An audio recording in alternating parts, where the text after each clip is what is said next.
Bismillahirrahmanirrahim. Assalatu wassalam ala asyrafil salin wa ala alihi wa ashabihi ajma'in. Amma ba'd. Assalamualaikum warahmatullahi wabarakatuh. Mga kapatid sa Islam, nandito naman po tayo para magbigay ng Islamikong pagpapayo patungkol ito sa katandaan ay hindi sumpa. Opo mga kapatid sa Islam, ito po ang realidad ng buhay na tayo po ay merong mga yugto. Kaya ang pagtanda ay isa pong natural na yugto na kailangan daanan ng mga nilalang. Kaya hindi po ito sumpa mga kapatid. Ito ay kapanahunan kung saan kumakatawan sa pagiging intelekwal ng isang tao, naiipon niya kasi ang kanyang karunungan at kanyang mga karanasan, mga kayaayang karanasan, at ito ay nagpapahiwatig sa pagpapatuloy ng kanyang buhay. Kaya nakikita natin dumadaming kanyang pamilya, nakakaroon siya ng mga apo o ano pa dyan, mga dumarating sa kanyang pamilya. Kaya maalala mo talaga kung paano binalangkas ng Allah subhanahu wa ta'ala ang kanyang pagkalikha. Kaya merong sinabi si Allah subhanahu wa ta'ala sa Quran, sabi niya, A'udhu billahi minash shaitanir rajim, Allahu alladhi khalaqakum min da'fin thumma ja'ala min ba'di da'fin quwwah thumma ja'ala min ba'di quwwah da'fa wa shayba wa khalaqa ma yasha'u wal alimul qadir.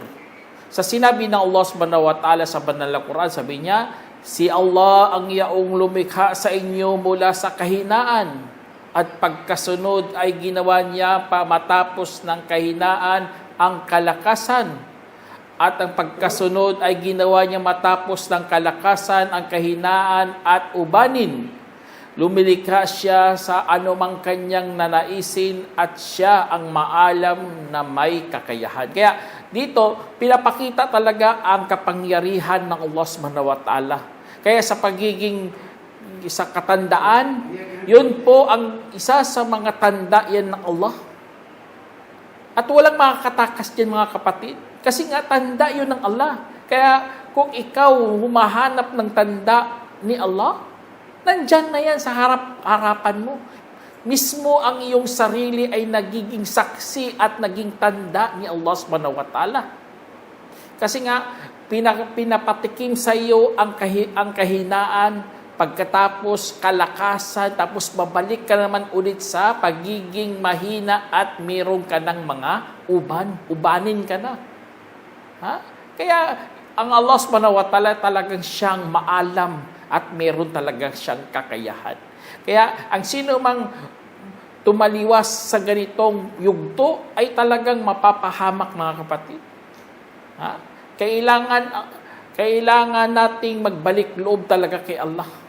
Kasi nga, hindi po ang katandaan tanda ng kawalang halaga. Meron talagang halaga yan kay Allah subhanahu wa ta'ala. Gusto niya na tayo'y mag-isip. Gusto niya marunong tayong unawa na ang lahat nito ay mga likha ng Allah subhanahu wa ta'ala. Na meron talagang ang tagapaglikha sa likod ng lahat ng ganitong mga pangyayari. Kaya makikita mo kamay mo, hindi na katulad ng dati. Ang iyong lakas, ang iyong balat, ang iyong mga paningin, ang iyong tenga, nag-iiba lahat. Kaya yun ang hudyat mga kapatid na kailangan gumawa ka na ng mga mabubuting gawa na kailangan mo na lakasan ang iyong pananampalataya. Kaya sa Islam, alhamdulillah, tinuturuan tayo ng ganito. Pinapalakas natin ang ating mga pananampalataya, ang ating iman, ang ating mga amalos salih. Kasi nga, hindi sukatan ang edad, mga kapatid. Kapag nagkakaedad ka, hindi sukatan ang iyong edad. Ang sukatan bilang Muslim ay ang ating pananampalataya at ang ating mga mabuting gawa. Meron nga sinabi si Allah subhanahu wa ta'ala sa Quran, sabi niya, at aming itinagubilin sa tao na maging mabuti sa kanyang mga magulang. Binubuntis siya ng kanyang ina ng may pagkasuklam at ipinanganak rin ng may pagkasuklam. At sa pagbubuntis sa kanya at pag-awat ay merong 30 buwan hanggang sa umabot siya sa kanyang kalakasan at umabot sa edad na 40 taon. Sinabi niya, Panginoon ko, bigyan mo po ako ng lakas para magpapasalamat ako sa iyong pagpapala na yaong ipinagkaloob mo sa akin at sa aking mga magulang at makagawa pa po ako ng kabutihan na ikakalugod mo at ayusin mo po para sa akin ang aking mga supling. Tunay na nagbabalik loob ako sa iyo at ako ay talagang kabilang sa mga Muslim. Nabanggit po iyan sa 46 verse 15. Kaya dyan sa sinabi ng Allah subhanahu wa ta'ala, nang umabot siya ng 40 taon, nakapag-isip-isip na siya na kailangan pala humiling ka na kay Allah subhanahu wa ta'ala na magdua ka. Ipagdua mo talaga kay Allah na makagawa ka pa ng kabutihan. Tignan, 40 years old, hindi naabot ng 60. Kasi alam naman natin, kahinaan na yun. Sa 40 yun ang kalakasan ng isang tao. Kasi nagiging ganap ng kanyang pag-iisip, pati yung kanyang pangatawan. Doon na siya nagsisimula na humingi kay Allah subhanahu wa ta'ala na pagpalain nawa siya ng Allah subhanahu wa ta'ala. At ayusin ang kanyang mga pamilya. Kaya alhamdulillah mga kapatid. Kaya sa mga ganitong mga kalagayan sa pagtanda mo kapatid, isip-isipin mo na kailangan humaba ang buhay mo sa kabutihan. Hindi ahaba ang buhay mo sa kaligawan o ahabang yung sarili sa kasamaan. Kasi hindi yan magandang gawain, masamang landasin po yan mga kapatid. Mayroon nga sinabi dito sa hadith, an Abdurrahman bin Abu Bakra an abihi anna rajulan qal, ya Rasulullah, ayun nasi khair? Qal, man tala umruhu wa hasuna amaluhu. Qala, ayun nasu shar? Qal, man tala umruhu wa sa'amaluhu. Sa inulat ni Abdurrahman bin Abu Bakra na ayon sa kanyang ama na mayroong lalaki na nagsabi, O mensahero ng Allah, sino ang pinakamainam na tao? Kanyang sinabi, ang sino mang humaba ang kanyang edad at bumuti ang kanyang gawa. Sinabi ng tao, sino naman ang masamang tao? Kanyang sinabi, ang sino mang humaba ang kanyang edad at sumama ang kanyang gawa. Isinalaysay ni Tirmidhi at ginawang sahih ligayrihi ni Albani. Kaya dito sa hadith na ito, subhanallah mga kapatid, mararamdaman mo talaga na kailangan kung umabot ka na sa katandaan, dapat nasa kabutihan ka po.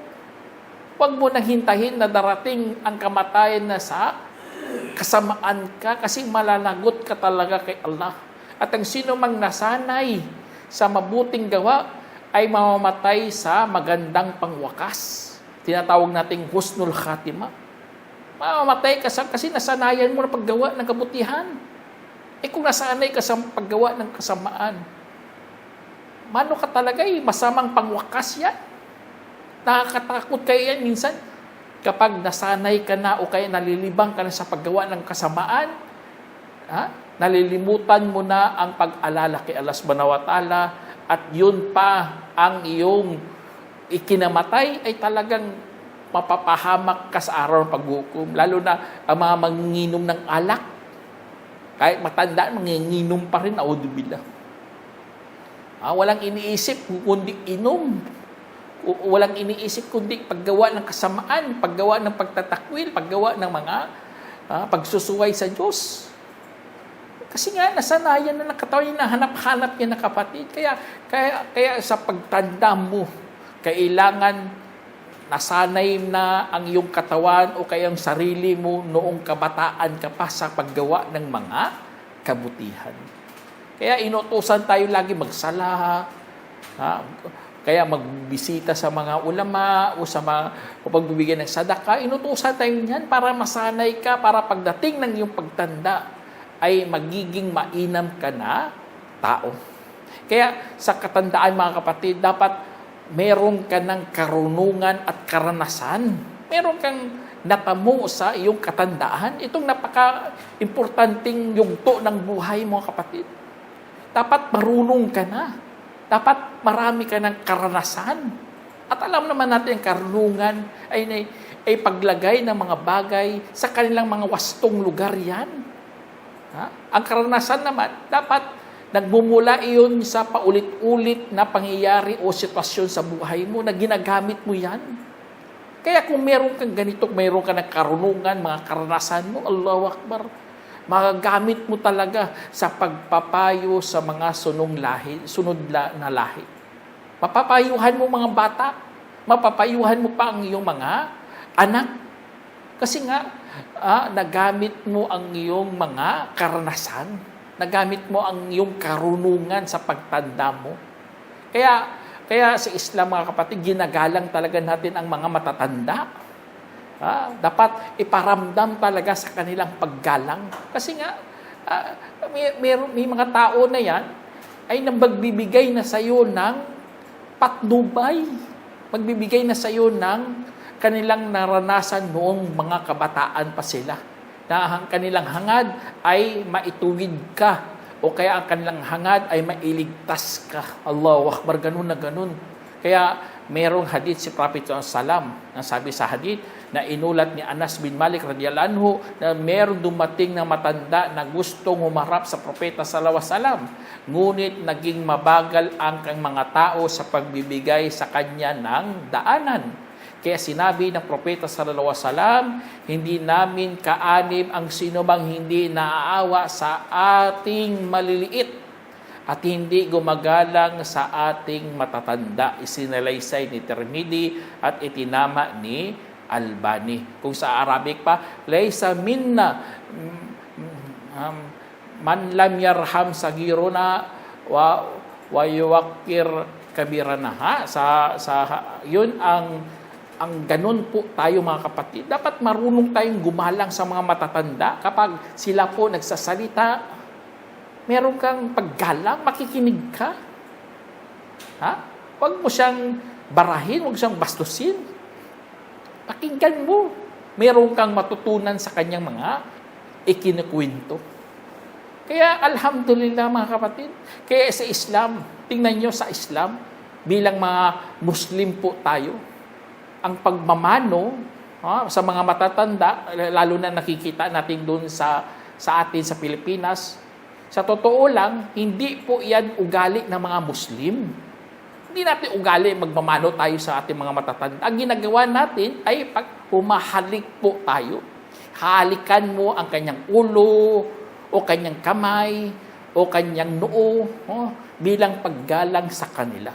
Yun ang ating katuruan, yun ang ginagawa ng mga Muslim, humahalik sa kamay. Kasi nga, ang dito, mayroong hadith kasi si Prophet Salam na nabanggit sa hadith. Ito lang ang ating ginagawa. Kaya ang pagmamano sa mga matatanda, hindi natin yan gawain. Mayroong hadith na inulat ng ina ng mga manampalataya na si Aisha radhiyallahu anha, na sinabi niya, hindi pa ako nakakita ng sinuman na higit na katulad ng mensahero sallallahu alaihi wasallam sa anyo, pag-uugali at kilos. Nabanggit sa ibang hadith sa ni Hasan, sa pananalita at kilos kaysa kay Fatima. Tingnan niyo, kakawig pala si Fatima ni Prophet Muhammad Salam. Sabi dito,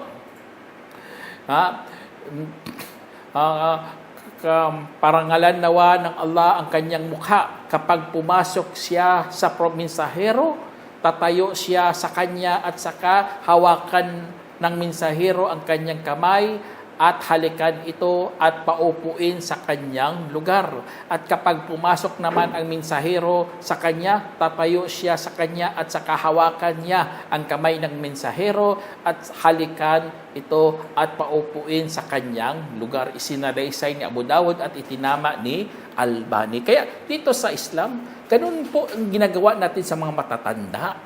Inahalikan. Kaya kung nasanay ka sa pagmamano, ibahin mo ang iyong approach. Dapat kunin mo kamay niya at halikan mo na lang kanyang kamay. Para mailayo ka lang sa mga ibang gawain. Kasi mas sunnah to ang paghalik sa kamay. Mismo ang propeta talagang gumagawa. Hinalikan niya kamay ni Fatima. Minsan si Fatima, siya ang humahalik sa kamay ng propeta sallallahu alaihi wasallam. Kaya alhamdulillah sa katuruan ng ating religion. So mga ganitong mga importanteng detalyado na minsan hindi natin napapansin. Ganun pala ang tamang paggalang sa mga matatanda. Ang paggalang sa matatanda, yun, halikan. Halikan kamay niya, noon niya, ulo niya. Kasi nga, mararamdaman talaga ng mga matatanda ang ating paggalang sa kanila. Kaya, sa katandaan mga kapatid, paghahanda po yan sa mahusay na pagpapasya. Kapag dumating ka sa mga ganitong mga edad, dapat mahusay ka na sa pagpapasya. O kaya naging dalubhasa ka na po kapatid. Kasi nga, kailangan maghatol po tayo Lalo na kung ikaw ang matanda sa pamilya mo.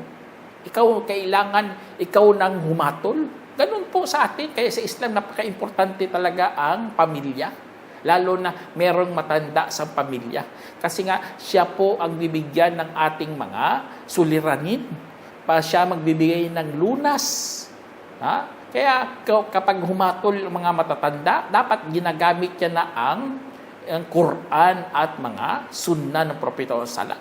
O kaya kung wala siyang mahanap, ay may mga tinatawag na karanasan niya at mga karunungan niya sa buhay. Ang purpose doon para mailayo ka sa pithaya na ikakasama po mong kapatid. Kasi maraming mga tukso. Kaya kailangan yun ang pinakamagandang gawin. Kaya sa paghahanda natin mga kapatid, dapat malayo na tayo sa mga tinatawag na mga sapantaha, sa mga chismis, sa mga hinala, mga palapalagay, o haka-haka, o ano pang mga ginagamit ng mga masasamang ideya mga kapatid. Ay iba nga, kukuha pa sa mga manghula, subhanallah. Matanda na, tapos hindi pa marunong magpasya. Audubillah. Anong klaseng edad dyan na dumating ka, hindi ka pa marunong magpasya? Kailangan magpahula ka muna sa mga manghuhula. O kaya, kukuha ka sa mga idea kung saan. Hindi naman, wala namang mga katibayan, walang mga patunay, subhanallah. Kaya, hindi ka dapat ganun. Dapat marunong ka na. Dapat may Quran ka na natutunan, meron kang hadith, o ano pa dyan mga pagdating ng katandaan mo. Kaya sa pagtanda, mga kapatid, dapat dumami na yung karunungan.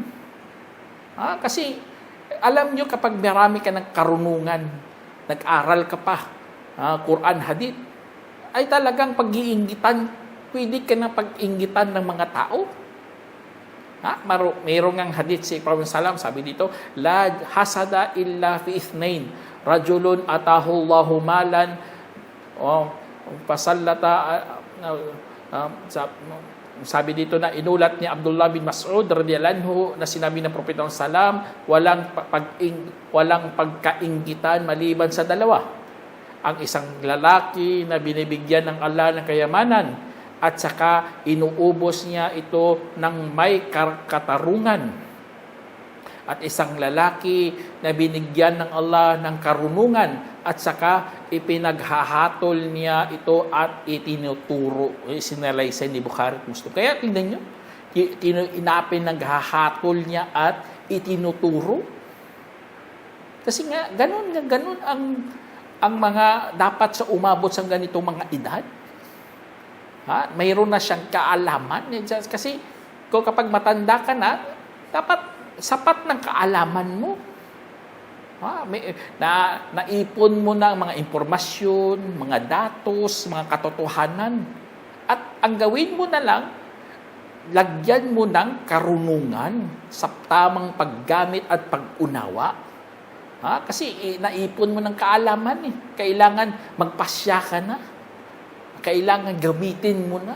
Kaya kailangan meron kang karunungan.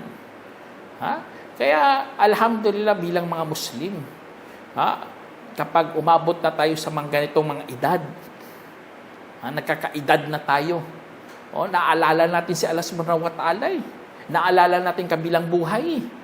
Kasi nga, na-appreciate mo na ang buhay.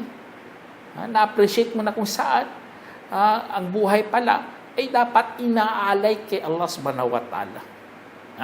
Huwag natin gayahin ang mga mapapa-impierno, nagkakaedad na, pero hindi pa rin nakakaunawa kung ano ang layunin nila sa buhay nila. Gusto nila magsaya lang, gusto nila gumastos lang, gusto nila makita lang nilang pamilya nila, okay lang sa kanila. Hindi ganun ang buhay, mga kapatid. Kasi kailangan meron ka ng yugto kung saan naalala mo na ang Allah subhanahu wa ta'ala. Meron nga sinabi si Allah subhanahu wa ta'ala sa Quran, sabi niya, habang mapapasigaw sila doon sa impyerno, o aming Panginoon, palabasin mo naman sana kami para makagawa ng kabutihan na hindi pa namin noon nagagawa. Hindi ba't pinagkalooban namin kayo ng mahabang edad para makaalaala doon ng sino mang makaalaala at dumating pa sa inyo ang tagapagbabala? Kung gayon ay tikman ninyo sapagkat walang anumang tagatulong ang para sa mga mapang-api. Subhanallah, nakakatakot talaga ito mga kapatid. Binigyan pala tayo ng edad, mahabang edad, para makaalaala tayo. Yun pala. Kaya kung may mga taong hindi pa makapag-isip kahit may edad na sila, a'udzubillah. Magpakup-kup ka na kay Allah na sa hindi mo na wag mo silang susundin, wag mo silang gayahin. Kasi ang Allah subhanahu wa ta'ala, binigyan ka na ng pagkakataon. Binigyan ka na ng paghahanda. Binigyan ka ng sapat para mag-isip ka ng pagbabalik loob kay Allah. Merong ng hadith si Prophet sallallahu alaihi wasallam na inulat ni Abu Hurairah radhiyallahu anhu na sinabi ng mensahero sallallahu alaihi wasallam, binigyan ng Allah ng sapat na dahilan ang isang taong pinahaba ang kanyang buhay hanggang sa umabot siya sa 60 taong gulang. Isinalaysay ni Bukhari. Kaya umabot ka na sa 60, tapos mga ngatwiran ka pa, anong klase pag-iisip yan? Kaya sa itatapon sa impyerno, hindi natatanggapin kanilang mga pagpapalusot doon, mga ngatwiran, kasi umabot sila sa ganitong edad, tapos hindi pa nila alam ano ang tama at mali. Iinom na lang sila ng kape, parang walang nangyari, Hindi ganun ang buhay, mga kapatid. Binigyan ka ng pagkakataon ng Allah subhanahu wa ta'ala. Kaya bilang mga Muslim, tandaan nyo mga kapatid, kahit mahina na ang iyong pangangatawan, kumapit ka pa rin sa katuruan ni Allah subhanahu wa ta'ala. Huwag kang magpapadala sa tukso. Huwag kang magpapadala sa mga pagnanasa. Kasi nga, nakakatakot kasi mayroong hadith si Prophet sallallahu alaihi wasallam na inulat ni Abu Hurairah radhiyallahu anhu na sinabi ng mensahero sallallahu alaihi wasallam, ang puso ng isang matanda ay nanatiling binata sa dalawa. Tingnan nyo, matanda na nanatili pa rin ang puso niya sa dalawa. Pagmamahal sa mundo at mahaba ang inaasahan. Isinalaysay ni Bukhari. Allahu musta'an. Tingnan nyo, nakakatakot. Tumatanda ka na nga, pero grabe naman yung pagmamahal mo sa mundo. Gusto mo pa, marami kang inaasahan. Ayun ang pagnanasa natin. Meron pang ibang hadith na inulat ni Anas radhiyallahu anhu na sinabi ng Mensahero sallallahu alaihi wasallam, tumatanda ang anak ni Adam at lumalaki rin kasama niya ang pagmamahal sa kayamanan at mahabang edad. Isinalaysay ni Bukhari. Kaya ingat-ingat po tayo kasi Hindi pwede ganun lang tayo. Kakain lang tayo, mag-aaksaya lang tayo. Malilibang ka, kapatid, sa inaasahan at nakakalimot ka rin kay Allah. Ay talagang maparurusahan ka talaga sa araw paghukom kasi ang pag-iisip ng iba naging paurong eh. Dapat sa pagdating ng katandaan, hindi paurong ang pag-iisip ng isang tao. Dapat nakapag-isip na ng mga tama, nakapag-isip na ng Yaumil Qiyamah, kailangan na magbalik loob, dapat tanggapin ng kamatayan. Kasi may hadith si Prophet Sallam, tingnan nyo, nagtanong kay Prophet Sallam, magpagamot ba kami, Ya Rasulullah? Sabi niya, magpagamot kayo o ang mga alipin ng Allah, sapagkat ang Allah ay hindi nagpababa ng sakit maliban na naglagay ng gamot maliban sa katandaan. Tignan nyo? Lagi nating narinig sa hadith, maliban sa kamatayan, mayroon din balang ibang hadith. Maliban sa katandaan. Walang gamot talaga yung kamatayan, katandaan. Walang gamot dyan. Kaya tanggapin mo na lang ang kapalaran ni Allah subhanahu wa ta'ala. Kaya yan isa sa mga pinakamagandang gawain na bilang Muslim, na ito'y grasya pala ng Allah subhanahu wa ta'ala, na time na o kaya pagkakataon na kailangan nating pag-isipan ang mga bagay-bagay. Kaya tingnan niyo, mayroong hadith si Prophet Salam, kapag ikaw nakakaramdam ng ganito mga sakit, karamdaman, nanghihina ka na, tingin mo malapit ka na mamatay, huwag kang malungkot, kapatid. Huwag kang mawalan ng pag-asa. Kasi nga, meron palang hinahangad si Allah para sa iyo. Mayroong inulat si Abu Hurairah radhiyallahu anhu, sinabi ng Propeta Sallam, ang kataas-taasang Allah ay sinusubukan ang kanyang manampalatayang alipin ng karamdaman hanggang sa mapapawalang sala hinggil sa kanya ang lahat ng kasalanan. Isinalaysay sa Mustadrak. Kaya, alhamdulillah, maging positibo ka lang, kapatid. Huwag kang malumbay. Alam nyo, may nagtula nga eh. Sabi sa tula, gaano karaming malusog na tao ang namatay ng walang sakit at gaano karaming may sakit ang nabuhay ng matagal. Ibig sabihin, pasalamatan mo umabot ka pa sa ganitong mga edad. Iba nga namatay, mga saggol pang namatay na. Tapos ikaw, nalulungkot ka. Pasalamat ka dapat eh. Ay iba pa, sinisisi pang Diyos, sinisisi pang pagkain, sinisisi pa kahit sino na lang ituturo niya, si doktoro, hospital, o ano pa dyan, gobyerno. Mas may na magpasalamat ka na lang kay Allah subhanahu wa ta'ala kasi nga pinapaalalahanan ka pa na meron ka pang babalikan sa araw ng paghukom. Sana meron kayong napulutang aral, mga kapatid. Hanggang dito na lang. Assalamualaikum warahmatullahi wabarakatuh. جمعية الدعوة نور، الدعوة للجميع.